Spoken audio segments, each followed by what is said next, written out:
Good morning students. सबसे पहले उन बच्चों को बेस्ट ऑफ लक और बहुत बहुत आशीर्वाद जो कल परीक्षा में अपीयर होने जा रहे हैं। बस आपको एक एडवाइस है कि अपने मस्तिष्क को संतुलित रखिए, नई कोई भी चीज़ पढ़ने का प्रयास मत कीजिए और रिवीजन थोड़ा बहुत जितना आप लोग कर सकते हैं वो कीजिए। अब आज के लेक्चर में मैं कोई नई चीज नहीं करा रहा, बल्कि एक रिवीजन एंशिएंट से लेके मॉडर्न तक करा रहा हूं ताकि आप थोड़े से रिफ्रेश हो जाएं। और जो नए बच्चे हैं उनको कुछ नई चीजें सुनने को मिलेंगी और वो आगे अपना किस तरीके से क्रोनोलॉजिकली तैयार करना है उसके बारे में जान पाएंगे। सबसे पहले प्री हिस्ट्री आएगा। प्री हिस्ट्री में पाषाण काल है, उसके बाद नियोलिथिक है, न्यू स्टोन एज है, चैल्कोलिथिक एज है, यानी कि वो युग जहां तांबे का प्रयोग पत्थर के साथ किया जाने लगा। और फिर इंपॉर्टेंट है इंडस वैली सिविलाइजेशन। देखो, इसके नॉमेनक्लेचर को ध्यान रखना। जो इंडस वैली सिविलाइजेशन है इसको हम कभी कभी ब्रॉन्ज एज भी कहते हैं, क्योंकि कांसे का प्रयोग शुरू हो गया था, किन्हीं भी नाम से जानते हैं, लेकिन इसका जो प्रॉपर नाम है वो है हड़प्पा सभ्यता। और वो हड़प्पा सभ्यता नाम इसलिए है क्योंकि आर्कियोलॉजिकल सर्वे ऑफ इंडिया का ये, और इसके अलावा जो आर्कियोलॉजी वर्ल्ड की हैं उनका ये रूल है कि जिस स्थान पर कोई नई सभ्यता पहली बार निकलती है उस सभ्यता को उस नाम से जाना जाए। और 1921 में हड़प्पा सबसे पहले एक्सकेवेट की गई थी और इसीलिए ये जो सिविलाइजेशन है या जो कल्चर है वो हड़प्पन कल्चर के नाम से जाना जाता है। कोई भी ऑप्शन आपके सामने हो, आपका उत्तर हड़प्पा होगा। इसके बाद हम आ जाते हैं हिस्टोरिकल एज में। प्री हिस्ट्री निकल गया, Indus valley civilisation proto history में, और उसके बाद आ गया हिस्ट्री। हिस्ट्री में हमें महाजनपदों के बारे में जानकारी मिलती है। महाजनपदों में कुछ जो इंपॉर्टेंट हो सकते हैं वो नंबर 1 है काशी, जिसकी राजधानी वाराणसी थी। और ये ध्यान रखना कि ये वाराणसी 2 नदियों से मिलकर उसका नामकरण हुआ है, वरुणा और असी। इसके बाद एक महाजनपद है अंग, जिसकी राजधानी थी चंपा। बहुत समृद्ध राज्य था, व्यापारिक राज्य था। ट्रेड रूट्स जो है वो व्यापारिक मार्ग यहां से होकर गुजरते थे।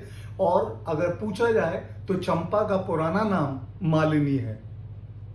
उसके बाद एक और महाजनपद आप कर सकते हैं वत्स, जिसकी जो राजधानी थी वो कौशांबी थी। उसके बाद एक महाजनपद शौरसेन, जिसकी राजधानी मथुरा हुआ करती थी, और ये कृष्ण कल्ट का बहुत बड़ा सेंटर है।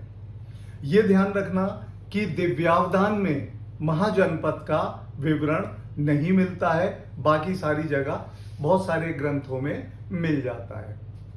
उसके बाद इंपॉर्टेंट फिलोसफर्स में आपको एक नाम याद रखना है, नागार्जुन, जिन्होंने जिस स्कूल को स्थापित किया था वो माध्यमिक स्कूल कहलाता है। और वहीं से इनका एक प्रिंसिपल या सिद्धांत निकला जिसको बोला जाता है शून्यवाद, कि the world is an illusion.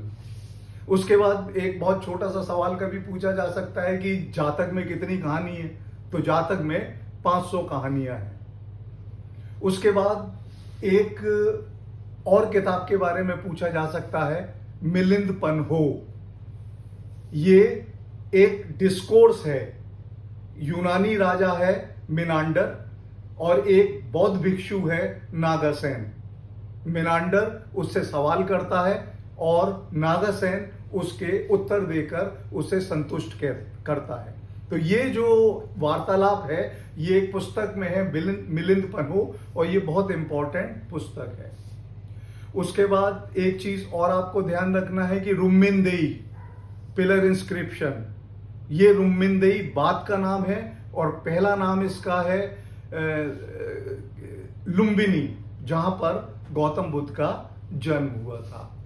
इसी तरीके से एक और स्थान है इसी पाटन, जहां पर उन्होंने पहली बार गौतम बुद्ध ने प्रीच किया था या अपनी शिक्षा प्रारंभ की थी, और यही इसी पाटन वर्तमान में सारनाथ के नाम से जाना जाता है। उसके बाद एक और इंपॉर्टेंट क्वेश्चन हो सकता है कि देवकी पुत्र कृष्ण का विवरण हमें कहां पर मिलता है। तो एक उपनिषद है छंगोदय उपनिषद, वहां पर यह विवरण हमें मिल जाता है। उसके बाद एक पिलर भी अक्सर पूछ लिया जाता है, हिलियोडोरस पिलर। ये जो हिलियोडोरस था ये ग्रीक था, और इसने बेसनगर में एक भागवत या वैष्णव पिलर की स्थापना की थी, और यही बेसनगर वर्तमान में विदिशा के नाम से जाना जाता है, जो मध्य प्रदेश में स्थित है। उसके बाद साउथ में आपको दो तरीके के सेंट्स के बारे में भी या पढ़ा तो होगा जब दे रहे हो एग्जाम, नए बच्चों को नहीं पढ़ा होगा। तो दो तरीके के सेंट्स हैं, अलवर और नयनार। जो वैष्णव संप्रदाय सेंट हैं वो अलवर कहलाते हैं, और जो शैव संत हैं वो नयनार कहलाते हैं।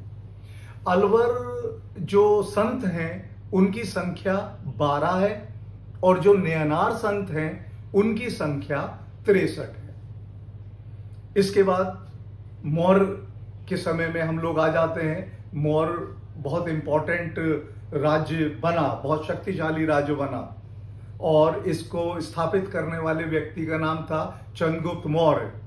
और ये ध्यान रखना कि चंद्रगुप्त मौर्य अपने अंतिम दिनों में जैन अनुयायी हो गया, और उसने अपना राजपाट अपने पुत्र को सौंपकर वो दक्षिण में चले गए श्रवण बेलगोला नामक स्थान पर, जहां पर उन्होंने एक जैन धर्म के अनुपालन के अनुसार ही अपने प्राण त्यागे थे।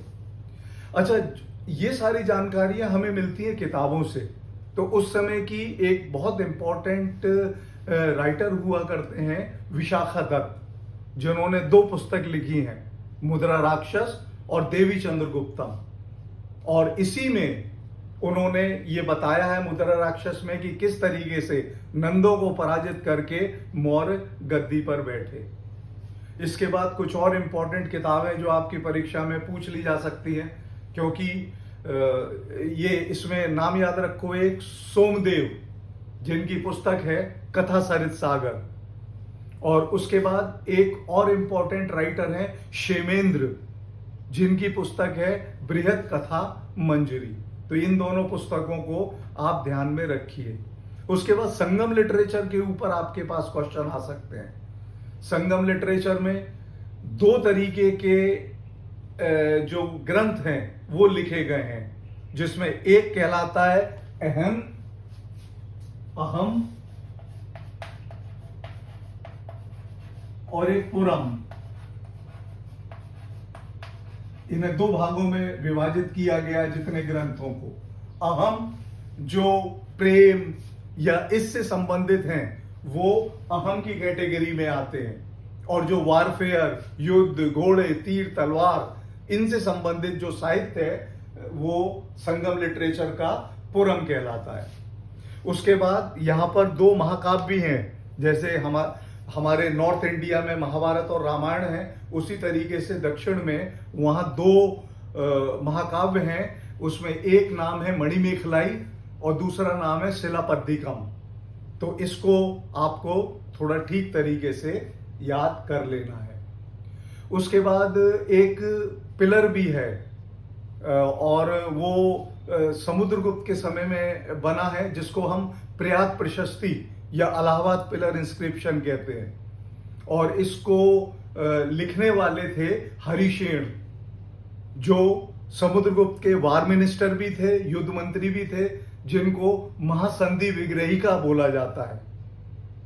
और ये जो है एक जिस शैली में ये लिखा गया है वो है चंपू काव्य शैली, यानी कि partly in prose and partly in poem.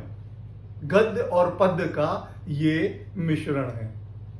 अच्छा, कभी कभी बहुत सिंपल चीजें पूछ लेते हैं कि समुद्रगुप्त क्या बजाते थे? समुद्रगुप्त वीणा बजाते थे। उसी तरीके से कभी पूछा जा सकता है कि अकबर क्या बजाता था, किस चीज में निपुण था? अकबर नक्कारा बजाने में निपुण था। और कभी ये भी पूछा जा सकता है कि शाहजहां क्या करता था? शाहजहां बहुत बढ़िया गजल गायक था। तो ये कुछ विशेषता हैं जिनके बारे में कुछ पूछा जा सकता है। उसके बाद एक नाम आपको ध्यान रखना है, अलबरूनी। ये बहुत इंपॉर्टेंट ट्रेवलर था जो भारत में आया। ये खीवा से आया था और इसने एक बहुत महत्वपूर्ण पुस्तक लिखी है, तारीख उल हिंद, जिसको हम लोग किताबुल हिंद के नाम से भी जानते हैं। ये अरबिक भाषा में लिखी गई थी, बाद में इसका फारसी भाषा में ट्रांसलेशन हुआ। और इसने बहुत कुछ लिखा, इसने सीख के लिखा, ऊपर से देख के नहीं लिखा। इसने ये बनारस में भी रुका, इसने हिंदू के स्क्रिप्चर्स भी पढ़े, उसके बाद इसने ये ग्रंथ लिखा था, अलबरूनी। ये नाम इंपॉर्टेंट है, आ सकता है। उसके बाद मिनहाज उस सिराज, ये इंपॉर्टेंट राइटर है और इसकी पुस्तक है तबकाते नासिरी। अब केवल इस समय आप किताब जैसे वो आता है, क्रॉस्ड आ जाएंगी, 3-4 किताबें दी जाएंगी तो उसमें आपको मदद मिलेगी। मिनहाज सिराज की किताब है तबकाते नासिरी। उसके बाद एक और इंपॉर्टेंट वहां पर राइटर हुआ है, अमीर खुसरो। और इस अमीर खुसरो का जन्म पटियाली में हुआ था, एटा के पास, उत्तर प्रदेश में। और इसको तूतिए हिंद या पैरेट ऑफ हिंदुस्तान के नाम से जाना जाता है। इसने बहुत बढ़िया बढ़िया किताबें लिखी हैं, बहुत इंपॉर्टेंट। इसमें एक किताब है किरण उस सदाइन। देखो, बलबन के समय में बलबन का एक बेटा बुगरा खां, वो गवर्नर बन गया बंगाल का, और उसने मना कर दिया कि मैं बलबन के बाद शासक नहीं बनूंगा। तो बलबन ने जो बुगरा खां का बेटा था कैखूबाद, उसको उत्तराधिकारी किया और वो सुल्तान बना। तो पिता पुत्र की मुलाकात होती है, जिसमें पुत्र जो है वो सल्तनत का सुल्तान है और पिता जो है वो बंगाल का गवर्नर है। तो वो बढ़िया किताब है किरण उस सदाइन। उसके बाद एक है तारीख ए इलाही, जिसमें कॉन्क्वेस्ट के बारे में, अलाउद्दीन खिलजी की कॉन्क्वेस्ट के बारे में, विजयों के बारे में लिखा गया है। उसके बाद एक पुस्तक है आशिक, जिसको दूसरा नाम भी दिया जाता है देवल रानी खिजर खानी। एक स्टोरी है, ये बाद में आएगी, लेकिन इस समय ये पुस्तक अमीर खुसरो की है, ये आपको ध्यान रखना है। उसके बाद एक इंपॉर्टेंट किताब है इसकी, तुगलकनामा। और एक जो इसने फिलोसफिकल या दर्शन के रूप में किताब लिखी है वो है नूह सिफिर। तो इन कुछ किताबों को ध्यान रखना। उसके बाद एक जियाउद्दीन बर्नी है जिसने तारीख फिरोज शाही लिखी है। उसके बाद कुछ विदेशी यात्री भी भारत आए थे और उसमें सबसे इंपॉर्टेंट है इब्न बतूता। ये मोरक्को से आया था और इसने किताबुल रहला नामक पुस्तक लिखी है। इसके बाद एक और इंपॉर्टेंट ट्रेवलर आया था जिसका नाम था अब्दुर रज्जाक। और ये अब्दुल रज्जाक विजयनगर के साम्राज्य में आया था और इसकी एक इंपॉर्टेंट किताब है मजमूल बहरीन। ठीक है। उसके बाद एक अंग्रेज राइटर को भी आपको याद रखना पड़ेगा, जेम्स टॉड। और इसने बहुत ज्यादा सर्वे किया था राजस्थान का और इसने एक पुस्तक लिखी है जिसका टाइटल है annuls and antiquities of Rajasthan. Annuls means कहानियां, स्टोरीज, और एंटिक्विटीज मीन्स जो चीजें वहां पर मिलती हैं। और इसी ने जो उसमें माउंट आबू में एक माउंट है जो राजस्थान का सबसे ऊंचा पीक है, जिसको गुरु शिखर बोला जाता है, वो नाम भी उसके द्वारा प्रकाश में लाया गया था। उसके बाद 1206 में भी आपको ध्यान रखना है कि सल्तनत की स्थापना हुई। कुतुबुद्दीन ऐबक पहले उसको सुल्तान तो नहीं कहेंगे, वो कमांडर के रूप में रूल करता रहा, लेकिन दिल्ली सल्तनत की स्थापना हो गई और ये लाख बख्श के नाम से जाना जाता था। अगर पूछा जाए तो आप उसको कर सकते हैं। इसके अलावा ये इसकी जो डेथ हुई थी वो एक गेम खेलते हुई थी, जो गेम खेला उस समय जाना जाता था चौगान, और वर्तमान में हम लोग इसे हॉर्स पोलो के नाम से जानते हैं, जो घोड़े पे बैठकर खेला जाता है। ठीक है, इसने कुतुब मीनार की फाउंडेशन रखी थी, पर यह ध्यान रखना कि कुतुब मीनार कुतुबुद्दीन ऐबक के नाम से नहीं बनी है। एक सूफी संत थे कुतुबुद्दीन बख्तियार काकी, उनके नाम से इसने इसकी नींव रखी थी। उसके बाद एक और इंपॉर्टेंट है इल्तुतमिश, और इल्तुतमिश की इंपॉर्टेंट चीज है तुर्कान ए चहलगनी। उसने 40 दासों का एक ग्रुप बनाया था जो इतना स्ट्रांग हो गया था, जो पूरे सल्तनत को चलाता था। इसके बाद उसने एक व्यवस्था निकाली थी इख्ता एंड मुख्ता, ये दोनों चीजें इल्तुतमिश से जुड़ी हुई हैं। और उसके बाद इल्तुतमिश ने करेंसी में बहुत बड़ा चेंज किया था। तो करेंसी की जो जानकारी आपको आगे मिलती है, मतलब इल्तुतमिश की बनाई गई करेंसी आगे मॉडर्न पीरियड तक भी उसी रूप में जारी रही। रुपया, जीतल, ये सारी चीज उसने की। उसके बाद एक और सुल्तान के बारे में थोड़ा सा हम कर लेते हैं, दैट इज बलबन। बलबन ने थ्योरी ऑफ डिवाइन राइट, राज्य का दैवीय सिद्धांत, यानी कि उसने सुल्तान को बाकी जनता से अलग कर दिया। क्योंकि बलबन तक आते आते प्रॉब्लम ये हो रही थी कि सल्तनत की जो प्रतिष्ठा है, जो गद्दी की प्रतिष्ठा है, वो समाप्त हो रही थी। बलबन ने उसमें चेंजेस करे और उसको स्थापित किया। इसके बाद एक और राइटर हैं, कभी पूछ ली जा सकती है, मलिक मोहम्मद जायसी, जिन्होंने पद्मावत नामक एक कहानी लिखी है। उसके बाद अलाउद्दीन खलजी, ये बहुत इंपॉर्टेंट है। इसने अपनी एक नई राजधानी भी बनाई थी, वो सीरी में बनाई थी, जो दिल्ली में है। दिल्ली असल में 7 बार बसी है, वो हम किसी और टाइम पे डिस्कस करेंगे। तो ये इसने सीरी वो बनाई। उसके बाद फिर एक और इंपॉर्टेंट चीज है जो परीक्षा में पूछी जा सकती है, वो है बाजार नियंत्रण की नीति, जो मार्केट पॉलिसी अलाउद्दीन खलजी ने अपने सैनिकों को लाभ देने के लिए और अपनी सत्ता को बनाए रखने के लिए बनाई थी। उसके बाद कंस्ट्रक्शन में इसने अलाई दरवाजा भी बनाया था, जो कुतुब मीनार का एक तरह से गेट है। उसके बाद एक बहुत कॉम्प्लिकेटेड कैरेक्टर का सुल्तान आया था, जो मोहम्मद तुगलक कहलाता है। इसने कई सारी चीजें ऐसी करी जो बिल्कुल नई थी। इसने सबसे पहले चीज करी थी ट्रांसफर ऑफ कैपिटल। इसने अपनी राजधानी दिल्ली से देवगिरी स्थानांतरित करी और देवगिरी का नाम इसने दौलताबाद रख दिया।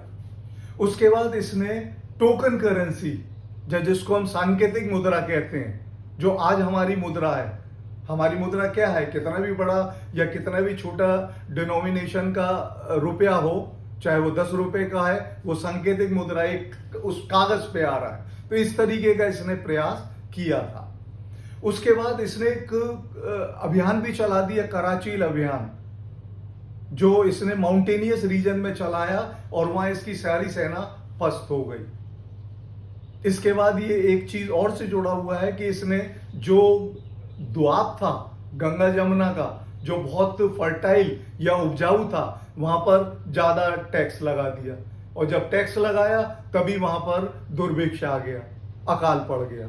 तो इसकी पॉलिसीज जो है वो गड़बड़ाती रही। और इसी मोहम्मद तुगलक को जो बचपन में नाम से जाना जाता था, वो था जूना खां। ठीक है, इसके बाद एक और रूलर है फिरोज तुगलक।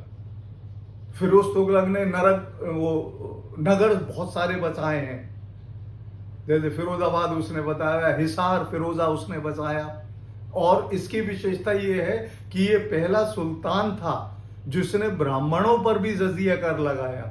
इससे पहले ब्राह्मण जजिया कर से एग्जेम्प्टेड थे। उसके बाद चौहानों के बारे में पूछा जा सकता है और शाकंभरी के कौन थे, तो शाकंभरी के चौहान थे। एक और नाम है जो पहले आता था लेकिन धीरे धीरे अब उस पुस्तकों में वो नहीं मिलता है, लेकिन शाकंभरी के चौहानों को इस्पादलक्ष के चौहान के नाम से भी जाना जाता है। इस चीज को आप ध्यान रख लेना।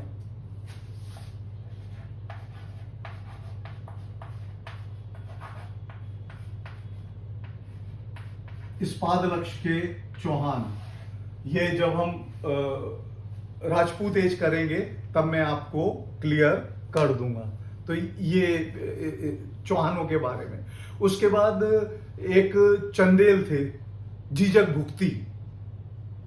भुक्ति के चंदेल, और इन्होंने टेम्पल्स का निर्माण कराया है जो खजुराहो के टेम्पल्स कहलाते हैं। उसके बाद और इंपॉर्टेंट वहां पर डायनेस्टी थी 800 से 12 के बीच में और आगे तक चलती रही, वो थे धार के परमार। ये धार मध्य प्रदेश में है और इसके दो राजा बहुत महत्वपूर्ण हुए हैं। एक वाकपति मुंज, उसका नाम मुंज इसलिए था क्योंकि वो मूंज की जो झाड़ियां हैं उसमें पड़ा हुआ मिला था। और उसके बाद एक बहुत इंपॉर्टेंट वहां पर किंग हुआ है राजा भोज। कभी कभी आप कहावतें भी सुनते होंगे कि कहाँ राजा भोज कहाँ गंगू तेली। तो राजा भोज बहुत बढ़िया राजा था और इसने तो पुस्तकें भी लिखी थी, बहुत लर्नेड आदमी था। एक पुस्तक थी आयुर्वेद सर्वस्व और दूसरी पुस्तक थी सम्रांग सूत्रधार। ये पुस्तकें इस परीक्षा में पूछी जा सकती हैं।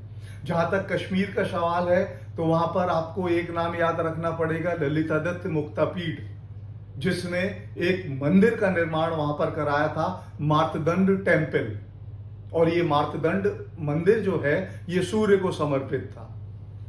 उसके बाद एक और इंपॉर्टेंट राजा है पुष्यभूति डायनेस्टी का, उसका नाम है हर्षवर्धन, जिसकी लड़ाई पुलकेशिन द्वितीय से हुई थी। और लड़ाई में हर्षवर्धन पुलकेशिन द्वितीय को पराजित नहीं कर पाया था और नर्मदा नदी के तट के पार उसका शासन नहीं बन पाया था। इस पुलकेशिन सेकंड जो चालुक्य राजा था उसके दरबार में एक व्यक्ति था रवि कीर्ति, ठीक है, उसके बारे में भी आप एक बार रिवाइज कर लेना। हर्षवर्धन अपने आप में एक राइटर था और उसने 3 प्लेज लिखे थे। उसने नागानंद लिखा था, उसने रत्नावली, ये भी एक इंपॉर्टेंट प्ले है, और तीसरा प्ले लिखा था उसने प्रियदर्शिका। ये 3 प्ले उसने लिखे थे। उसके दरबार में एक बहुत लर्निड व्यक्ति था जिसका नाम था बाण भट्ट, जिसने हर्ष के जीवन पे हर्षचरित लिखा है और इसके अलावा उसने एक और पुस्तक लिखी है कादंबरी। तो ये चीज आपको उसमें पढ़नी है। इसके बाद आगे आप आते चले जाते हैं बाबर के युद्धों के बारे में। पानीपत के युद्ध से 1526 में उसने यहां पर अपने आप को स्थापित किया था। उसके बाद हुमायूं एक पुस्तक भी है हुमायूं नामा, जो उसकी बहन गुलबदन बेगम द्वारा लिखी गई थी। अकबर के दरबार में 2 बहुत इंपॉर्टेंट स्कॉलर्स हैं, अबुल फजल और अब्दुल कादिर बदायूनी। एक की है मुंतकुल त्वारिक और एक ने अकबरनामा। अच्छा, अकबरनामा एक ही पुस्तक है जिसका एक हिस्सा है आईन ए अकबरी, वो कोई सेपरेट नहीं है। आईन ए अकबरी का मतलब है प्रिंसिपल्स, सिद्धांत। तो इसके बाद जहांगीर बहुत बढ़िया पेंटर था। उसके बाद शाहजहां, जिसने ताजमहल का निर्माण कराया। शाहजहां के जहांगीर के समय में इत्मातुद्दौला का बनाया गया। और जब आप ताजमहल के बारे में कर रहे हैं तो उसमें एक नए किस्म की इटालियन कलाकृति दी गई थी जिसको बोला जाता है पीट्रा ड्यूरा। ये भी इंपॉर्टेंट हो सकता है, पूछ लिया जा सकता है।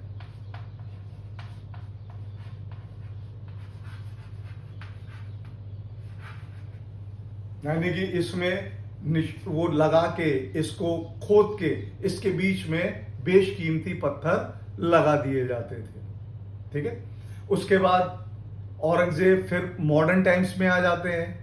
मैंने आपको कल मॉडर्न टाइम्स में बहुत सारी चीजें बताई थी, लेकिन कुछ बचा रह गया था, तो मैंने कहा कि भाई ये मॉडर्न और फ्रीडम स्ट्रगल पूछ लिया जाता है, इसलिए इसमें सबसे पहले आपको ध्यान रखना है राजा राममोहन रॉय के बारे में। और राजा राममोहन रॉय कहीं रियासत के राजा नहीं थे। इनको राजा नाम की जो उपाधि थी वो अकबर सेकंड जो मुगल बादशाह था उसके द्वारा दी गई थी। ये सती के उन्मूलन के लिए या सती की समाप्ति के लिए, बहुत एबोलिशन ऑफ सती के लिए जाने जाते हैं। और दूसरी जिस चीज के लिए जाने जाते हैं वो है ब्रह्मो समाज की स्थापना। और ये बहुत बढ़िया राइटर भी थे, इन्होंने कुछ पुस्तकें लिखी हैं। एक लिखी है इन्होंने अ गिफ्ट टू मोनोथिस्ट, जिसको तफात उल मुहद्दीन के नाम से जाना जाता है। और दूसरी इनकी इंपॉर्टेंट किताब है जो क्रिश्चियनिटी पे लिखी गई है, द परसेप्ट्स ऑफ जीसस। इसके अलावा इन्होंने समाचार पत्र भी चलाए। बंगाली में इनका एक समाचार पत्र निकलता था, संवाद कौमुदी। और भारत में फारसी भाषा में पहला पत्र निकालने वाले भी राजा राममोहन रॉय थे, जो निकालते थे मिरातुल अखबार। तो राजा राममोहन रॉय के बारे में आपको जानना पड़ेगा। उसके बाद एक आपको जानना पड़ेगा देवेंद्रनाथ टैगोर के बारे में, जो गुरु रविंद्रनाथ टैगोर के पिता थे। और उन्होंने एक एसोसिएशन बनाई थी, तत्वबोधिनी सभा। ठीक है। और ये तत्वबोधिनी सभा बनाने का उनका उद्देश्य ये था कि चार्टर एक्ट से मिशनरीज को यहां पर व्यापार करने की अनुमति मिल गई थी। तो उनको काउंटर करने के लिए इन्होंने ये चीज किया।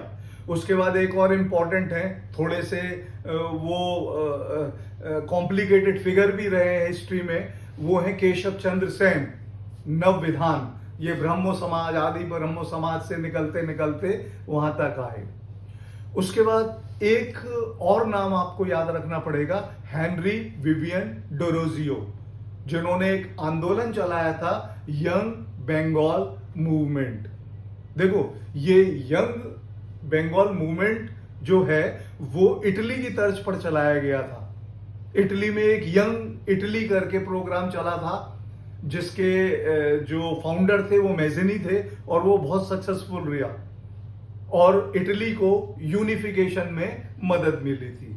तो ये यंग बंगाल मूवमेंट चला है। ये बहुत ज्यादा व्यक्ति जीवित नहीं रहा। ये हिंदू कॉलेज में टीचर थे, लेकिन ये 23-24 वर्ष की अवस्था में ही इनकी डेथ हो गई थी।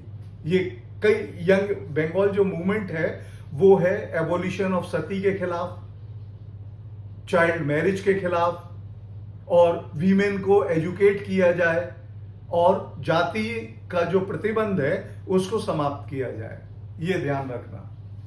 उसके बाद एक प्रार्थना समाज, उसको ध्यान रखना पड़ेगा आपको।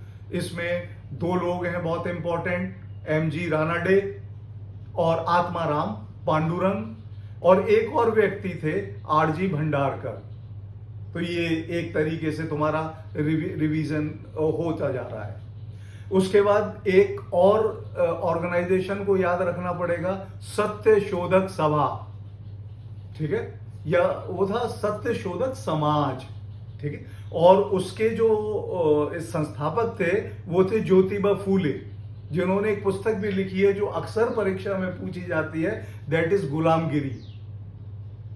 उसके बाद आर्य समाज, इसकी स्थापना दयानंद सरस्वती के द्वारा की गई थी। दयानंद सरस्वती की एक पुस्तक बहुत महत्वपूर्ण है और वो है सत्यार्थ प्रकाश। और एक और किताब इन्होंने लिखी थी, वो कहलाती है वेद भाष्य। और एक और इंपॉर्टेंट फिगर है स्वामी विवेकानंद, जिन्होंने रामकृष्ण मिशन ये चलाया था। और 1893 में शिकागो कॉन्फ्रेंस में ये साबित कर दिया था कि भारत का कल्चर, भारत की संस्कृति वो कितनी महत्वपूर्ण है। और वहाँ के जो प्रेसिडेंट थे उनका ये कथन था स्वामी विवेकानंद को सुनने के बाद कि भाई भारत को हम लोग क्या सिखाएं। तो स्वामी विवेकानंद के बारे में आपको थोड़ा जानना पड़ेगा।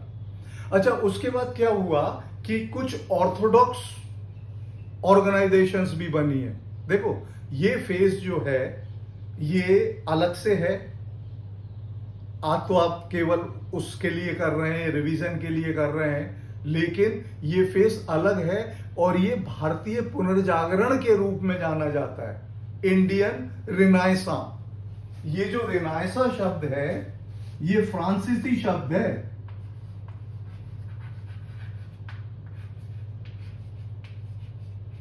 और फ्रांस में जो ये है सांस, अगर हम वैसे पढ़ें इसे तो रिनाइसांस होगा, लेकिन ये उसमें नहीं आता है और ये रिनाइसा के नाम से चला जाता है। यूरोप में रिनाइसा हुआ और यूरोप आगे बढ़ के एक बहुत बड़े शक्तिशाली राष्ट्रों के रूप में वहां पर रिनाइसा का लाभ हुआ। लेकिन भारत के रिनाइसा ने लोगों में जागृति पैदा करी। जो अभी तक अपने पास्ट को या अपने जो बीत गया है उसको नहीं जान रहे थे, उनको ये मदद मिली। उसी में कुछ ऐसी ऑर्गेनाइजेशन थी जो ऑर्थोडॉक्स थी, रूढ़िवादी थी, जिनमें दो ऑर्गेनाइजेशन बहुत प्रमुख हैं। एक है भारत धर्म महामंडल और दूसरा धर्म सभा। इसमें पहली वाली का जो फाउंडर थे वो थे पंडित दीनदयालु शर्मा, और दूसरी जो धर्म सभा है इसको स्थापित किया था राधाकांत देव ने। और ये आर्य समाज के प्रिंसिपल्स का, रामकिशन मिशन के प्रिंसिपल्स का, इन सब का विरोध करते थे। ये दो इंपॉर्टेंट है, बाकी नहीं। अगर इस तरीके का कोई क्वेश्चन आता है तो। उसके बाद एक आता है वेद समाज। ये श्रीधरलू नायडू, ये मद्रास में, साउथ इंडिया में ये चीज स्थापित हुई थी। उसके बाद स्वामी नारायण सेक्ट, ये बहुत इंपॉर्टेंट है, और इस संप्रदाय की स्थापना स्वामी सहजानंद ने की थी। और बहुत बड़े बड़े मंदिर देश में या विदेश में आज भी इस स्वामी नारायण संप्रदाय के हैं। इवन आप अपनी कैपिटल में चले जाओ, दिल्ली चले जाओ, तो जो अक्षरधाम मंदिर है वो इसी संप्रदाय से जुड़ा हुआ है। उसके बाद एक है जात पात टोडक मंडल, ठीक है। ये एक बहुत इंपॉर्टेंट और ज्ञानी और बड़े धार्मिक व्यक्ति थे भाई परमानंद, उनके द्वारा इसको स्थापित किया गया। राधा स्वामी सेक्ट, ये बहुत इंपॉर्टेंट है।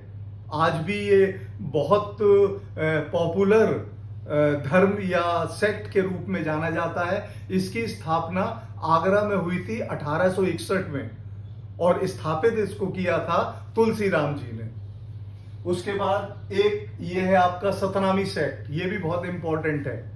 ये घासीदास छत्तीसगढ़ में थे। आज बिलासपुर में आप देखते हैं एक यूनिवर्सिटी भी है, गुरु घासीदास यूनिवर्सिटी। तो सतनामी सेक्ट का संस्थापक वो थे। अब एक मद्रास सोसाइटी रेजिडेंशियल एसोसिएशन भी थी, ठीक है।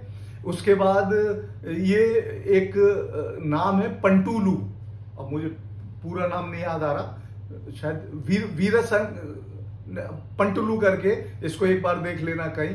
उसके बाद एक है सेवा सदन, सेवा सदन मलाबारी, बहराम मेलाबारी इन्होंने स्थापित किया था, ये कुछ है। और सर्वेंट्स ऑफ इंडिया सोसाइटी, ये गोपाल कृष्ण गोखले, जो बहुत इंपॉर्टेंट व्यक्ति रहे हैं, मॉडरेट थे। ये इंडियन नेशनल कांग्रेस जब बनी तो उस समय शुरू के जो लोग थे वो नरम दल के थे, तो ये गोखले नरम दल के थे।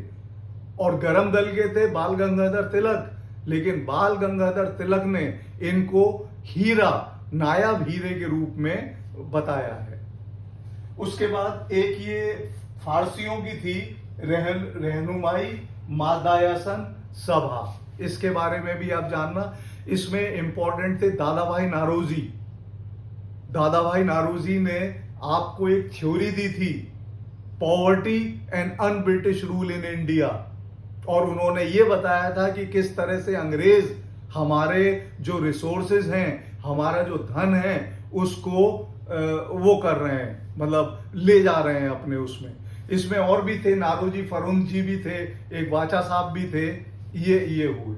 उसके बाद ये जो मूवमेंट है वो एंटी टचेबिलिटी मूवमेंट है। ये क्या कहते हैं, अरबीपुरम, और बहुत इंपॉर्टेंट व्यक्ति हुए नारायण गुरु। इसके बाद कई सारे मूवमेंट आप देखते हैं इसमें जो है, जैसे देवबंद मूवमेंट है, वो गंगोई अननौती द्वारा शुरू किया गया था। एक नामधारी मूवमेंट था सिख का, जो बालक सिंह जी द्वारा शुरू किया गया था। निरंकारी दल भी था, जो नारायण गुरु जी के बाबा दयालदास के द्वारा शुरू किया गया था। ये बहुत सारे मूवमेंट है। अलीगढ़ मूवमेंट है, जिसको सर सैयद अहमद खान के द्वारा शुरू किया गया था। अहमदिया मूवमेंट थे, इसमें वो थे मिर्जा गुलाम अहमद। ये सारे मूवमेंट्स के बारे में आपको जानकारी, बस अब ये रिवीजन हो गया, और कुछ वो देख लेना। ये इतना अगर बहुत तेजी के साथ अपने दिमाग में ले आएंगे अब, क्योंकि अथाह है, और क्या आना है ये अनिश्चित है। उसके बाद एक फेमीन कमीशंस भी आए हैं, वो पूछ लिए जाते हैं अक्सर। तो 5 फेमीन कमीशन बहुत इंपॉर्टेंट है। सबसे पहला है कैंपेबल कमीशन, ये आया 1866 में। उसके बाद स्ट्रेची कमीशन बहुत इंपॉर्टेंट है, 1880 में आया ये। उसके बाद एक 1898 में आया था लायल कमीशन, फिर 1908 में आया मैकडोनल कमीशन, और फिर वुड हेड ये 1844 में। ये कुछ फेमीन या दुर्भिक्ष या अकाल को किस तरीके से समाप्त किया जाए उसके लिए ये बना था। तो मैं समझता हूं अब ऑल द बेस्ट। और एक चीज और वो है कि हम लोगों के लेक्चर्स में एंशियंट तो चल रहा है, हमने प्री हिस्ट्री जो है वो कंप्लीट कर ली है। उसके बाद अब हम प्रोटो हिस्ट्री पे आने वाले हैं, और मॉडर्न भी चल रहा है, और मॉडर्न हम प्लासी के युग तक आ गए हैं। अब वो जो रेगुलर क्लासेस जो चलेंगी वो उसी हिसाब से चलेंगी। लेकिन बच्चों के बार बार ये फोन आ रहे हैं कि मिडिवल नहीं हो पा रहा है, मध्यकाल नहीं हो पा रहा है। तो उसमें अब आपको मंडे को जो लेक्चर होगा वो एंशिएंट का, वेडनेसडे को मिडिवल का, और फ्राइडे को मॉडर्न का। तो इस तरीके से, क्योंकि हम किसी भी हिस्से को छोड़ नहीं सकते, और बाकी बीच में एक आध दिन हमें अभी थोड़ा सा, भाई ऐसा है ना कि जो नए बच्चे हैं उनको भी साथ लेके चलना है, और जो अभी बीए की तैयारी कर रहे हैं तो उनके दिमाग में, क्योंकि उन्होंने पढ़ा नहीं है तो बहुत ज्यादा आप बढ़ नहीं सकते, सिमेट्रिकली आपको चलना है। लेकिन जो बच्चे अलग से जो पीजी कर चुके हैं या पीजी कर रहे हैं या कंपटीशन की तैयारी दे रहे हैं, उसमें एक बड़ा इंपॉर्टेंट एस्पेक्ट भी रहता है, वो है वर्ल्ड हिस्ट्री। तो उसको भी कहीं ना कहीं बीच में एक आध लेक्चर करके हम लोग पूरा करेंगे। तो बच्चों, मंडे को अपना वही जो एंशिएंट मिडिवल मॉडर्न, उस हिसाब से ये चीज शुरू हो जाएगी। और जो पीसीएस दे रहे हैं, अच्छा पेपर जरूर देखना, सभी बच्चे देखना, जो बीए में है वो भी देखना। जब भी आप पेपर देखते हैं तो आपको कुछ ना कुछ सीखने को जरूर मिल जाता है। तो अब रेगुलर क्लास जो हिस्ट्री की है वो हमारा मंडे को मुलाकात होती है। थैंक यू भैया।